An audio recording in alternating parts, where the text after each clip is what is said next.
बलि के यज्ञ में भगवान वामन बनकर आए और जैसे ही वामन भगवान को देखा महाराज बलि ने मन को ही मोहित कर लिया। बलि महाराज के झाड़ी में छुपकर शुक्राचार्य जी बैठ गए और शुक्राचार्य जी के जब देख रहे थे कि जैसे ही पानी ही नहीं गिरेगा तो भला कैसे संकल्प पूर्ति होगी। भगवान ने देखा बहुत देर हो गई, पानी निकल कैसे नहीं रहा है। तो वैसे ही भगवान ने एक कुशाली झाड़ी के अंदर जैसे ही डाली, टकटकी लगाकर देख रहे थे और आंखों में कुशा लगी। शुक्राचार्य जी की तो आंखें फूट गई। झाड़ी से निकलकर भागे, देने वाला कोई है, लेने वाला कोई है, हम तो बेवजह ही अपनी आंखों को फुड़वा बैठे। भगवान ने बलि महाराज के हाथों में गंगा जल दिया और संकल्प को बोलना प्रारंभ कर दिया। विष्णुर विष्णुर विष्णुर संकल्प को प्रारंभ किया और जैसे ही संकल्प पूर्ण हो गया तो भगवान ने अपना विराट रूप को धारण कर लिया। तद वामनम रूपम वर्धताद्भुतम हरेरनंतस गुणत्रयात्मकम भूखम विशोदो विवरापयोधयस त्र्यंग्रदेवा ऋषयो यदा सत। भगवान ने अपना विराट रूप को धारण किया और एक पैर से नीचे के सारे लोगों को नाप लिया और एक पैर को ऊपर किया, सारे लोगों को नाप लिया। कह दिया बलि अब बताओ कहां रखूं, तुम्हारे पास जितना था धन संपदा सब अब मेरी हो चुकी है, अब बताओ तीसरा पग कहां रखूं।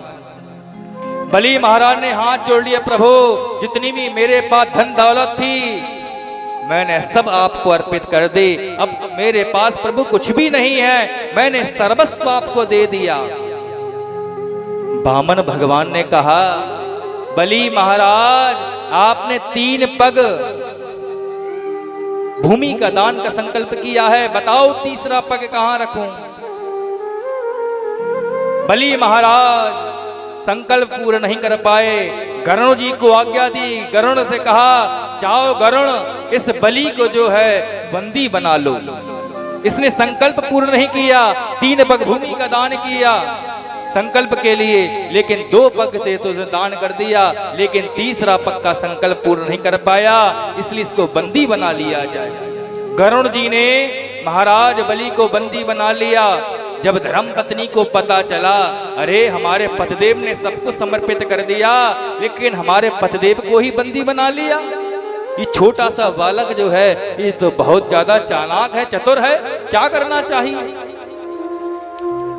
बलि महाराज की पत्नी आई वामन भगवान के पास दौड़कर, प्रभु हमारे पतिदेव ने तो सबको समर्पित कर दिया और आपने तो उनको रस्सी से बंधवा दिया, आप उनको छोड़ दें। पूरी बात बता दी कि बहुत बड़े दानी बनते थे ना, 3 पग भूमि भी दान नहीं कर पाए, संकल्प पूर्ण नहीं कर पाए, इनको बंदी बना लिया गया है।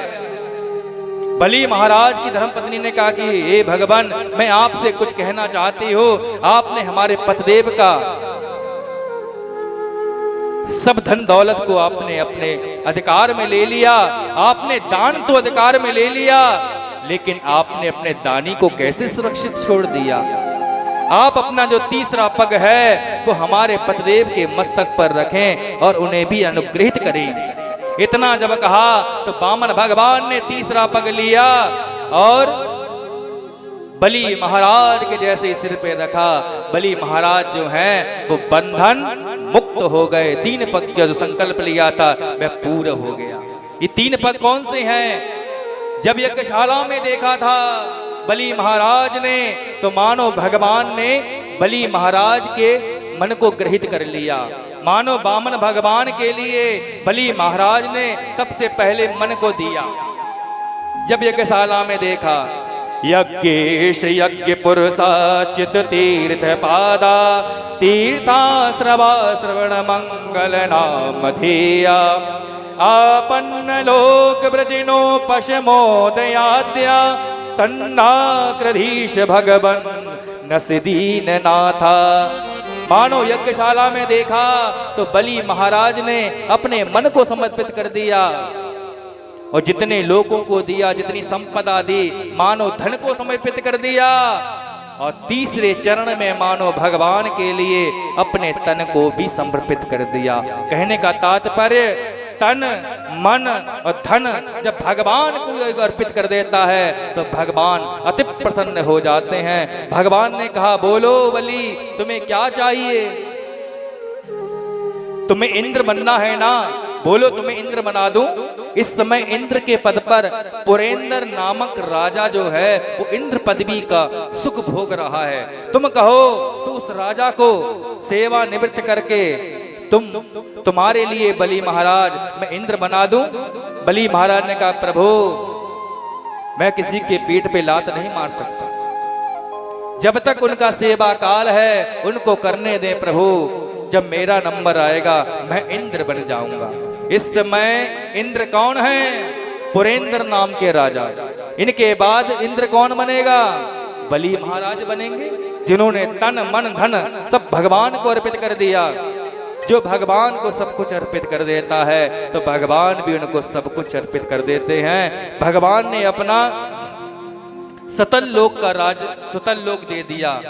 महाराज बलि रहोगे कहा, तुम्हारी सारी संपदा धन दौलत हमारी हो गई। बलि महाराज ने पत्नी के साथ में कहा, प्रभु जहां कहोगे वहीं रहूंगा, अब तो किराए पर ही दे दो, क्योंकि सब तो आपके पास है, हमारा कुछ है ही नहीं। अब तो सिर पे आपने चरण रख दिए तो हम भी आपके ही हो गए। हमारे तन पर भी हमारा कोई अधिकार नहीं है, न तन पर, न धन पर, न मन पर। प्रभु आप जहां कहेंगे मैं रहूंगा। भगवान को दया आ गई और सुतल लोक का जो राज्य है वो बलि महाराज को दे दिया। बलि महाराज से कहा, बोलो क्या चाहते हो? तो कह दिया, प्रभु मैं जब भी अपने द्वार से निकलूं या प्रवेश करूं मुझे आपके ही दर्शन होना चाहिए। भगवान को द्वारपाल ही बना लिया। बाद में लक्ष्मी मैया आई, रक्षाबंधन किया, बलि महाराज से अपने ही स्वामी को प्राप्त कर लिया। बोल वामन भगवान की जय। इस कथा से शिक्षा मिलती है, जो अपना सर्वस्व परमात्मा को अर्पित कर देते हैं तो भगवान तो द्वारपाल बनने के लिए भी राजी हो जाते हैं। आगे जाकर सूर्यवंश की कथा आती है।